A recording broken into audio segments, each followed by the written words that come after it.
these blanks in. Kemi came up to me after her initial campaign where she wanted to find out why I didn't like her. And I told her, I was like, you talk shit about cooking. Like, bitch. Come on. You talking shit about my cooking and me gassing up my boy for cooking for everybody. She was like, oh, yeah, I totally said that. And I was like, yeah. We know. It wasn't funny how she was like, yeah, I said that. But I appreciate when someone's real. Like, he kept having to come back to you to end the combo. I was like, girl, you were the one campaigning and you're just sitting there. Like, this is she was the same way before the veto, too. She's dog shit. Imagine that was the case. Like, you get paid more if you do little things around the house. In that case, Kemi would be flat ass broke. Bella just said, what if that was the case, like you'd get paid for doing different odds and ends around the house? And I said, well, in that case, your girl, Kemi would be flat ass broke.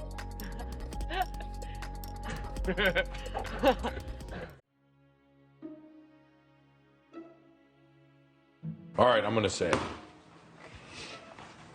So when you went outside, I said to Nicole that you need help with a little bit of perspective, and I'm gonna tell you why.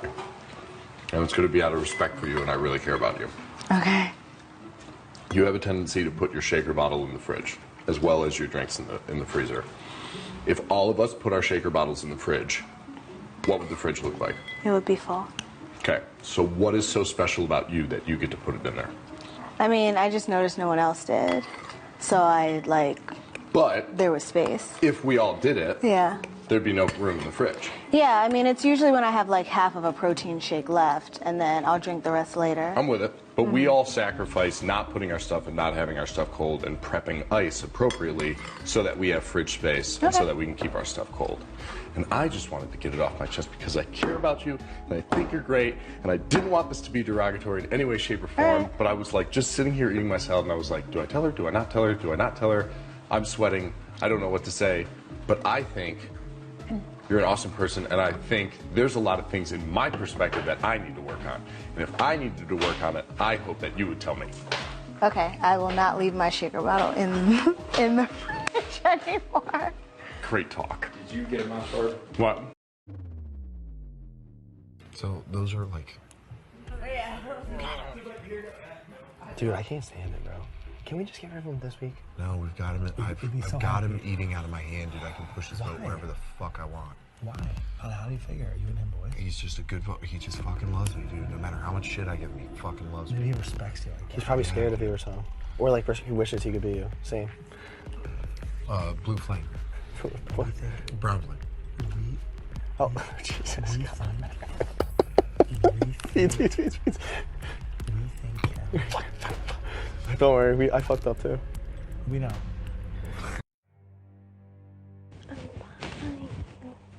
Yeah, that's why you're not hugging me back. Am I raping you right now? Camp Comeback members are out of the game. They will not compete in any challenges, they won't participate in any ceremonies, and they will not vote. Despite all of this, they will continue to play the Big Brother social game.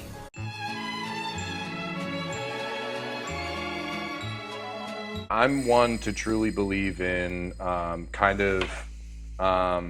common agreement or an ignorance is bliss type of thing. If we all agree on the fact to try to avoid talking game with the people who have been kicked out of the house, I mean, I know you're in your position. I think it does a benefit to you guys coming back into the game, making it not seem like you guys have alliances built up or anything like that, or that you've pushed yourself to something.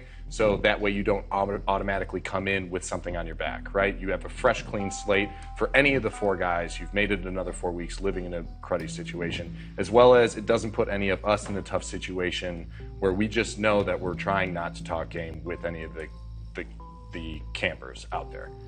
It's just a suggestion, of course. Like, I'm not going to sit here and be like, if I hear you talking, banishment, right? Hey, That's why I went up to the HOH room. that will be one of the defining reasons why after this week, everybody puts their shit up in camp, come back. Yeah, You exactly. didn't listen to the rules. We made a rule as a group to not talk game, and you guys obviously talk game over and over and over again. Get your shit upstairs. When I win HOH, that is what I will do. I really was about to be like, Jack, I wouldn't point me out for someone who actually goes down and cleans at 1 o'clock in the morning, that picks up your shit off the bathroom floor when you leave it in there. Like, come on, man. Why would you want to pick on somebody who makes the house more comfortable? Yeah. I mean, it's just to make us, I mean, they try to, remember I said the other day, the way they speak to us is differently than they speak to other people, because they feel like they can treat us differently. But in my head, that's dumb. And honestly, if I were still in the game and there was a camp comeback, I wouldn't treat comeback individuals differently. No. I know I wouldn't, because it's just not in my... Exactly. That's just not in my... Not who we are. And that's not who I am. We know what it is to feel different and, like, be pushed aside in actual real life. Yep.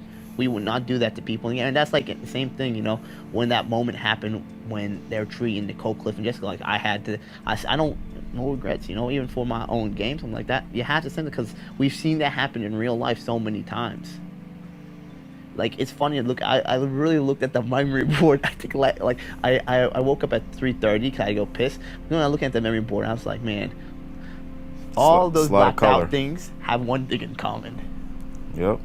I was just like, huh, that's really interesting. I already knew that, but I was just looking at that and I was like, that didn't take long. And we know what it is to be different, and I don't think we would treat people, you know, it's hard to say because you're never in a situation, but like, honestly, it's not hard to say. I know that if we weren't in Camp Comeback and we saw people in there, we wouldn't treat them any differently. He says these marks like I'm going to the screen door and he's coming out the screen door, so usually you just move away on the other side and stuff like that. I mean, he says, and like he says, get out of my way, you know, things like that. Who said that? Jack. Yeah. And of course, the screen door, and like, not in a funny tone, he just says, get out of my way, and that made me upset. I was thinking like, you wouldn't say that to anybody else in this house like that, like not even with a smirk or anything like that, you know? Like, yeah, that's fucked up. That's disrespectful. Like, that's an example when he comes after you in certain elements, and then today he's never done it openly in my face. Yeah. He did it when I was underwater. Something about me getting in the water after my workout that he just agitated by. No one else. Yeah. Everybody was having their own conversation, but he was looking at me and felt the need to make a comment that I couldn't hear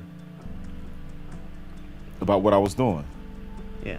So everybody can hear it, to bring attention to me in a negative way. No. Why? No need. And I know he had a petty moment, but I'm gonna talk to him later about it. I'm like, yo, I'll be like, yo, listen, man. I am gonna have a conversation with him. I'm like, yo, I know you apologize for the petty thing that you said earlier, but if you got something to say about what I'm doing, say it out loud to me so that I can hear it. If you want to say it in front of a group, say it out loud so I can hear it. Then remind him like, hey, since I've been in this house, I've contributed. I've cooked for you. I've worked out with you. I've trained with you. I've picked up after you. Yeah. I've done that not because I want to be socially cool with you, because I am a living human being in this space, and that's my responsibility is sharing this space. Yeah. But if you're gonna call me out for a minor detail that is so beneath anything else that most people have done in this house, then that's wrong. No, listen, I see what's going on, but I can't verbalize that because, I mean, I can with you, but like, when I'm out there, like... Of course you can't. That's why I'm talking to you. Yeah. It is cliquish. I hope he's getting a bad edit. I'm probably the one getting a bad edit, and he's probably looking like fucking golden.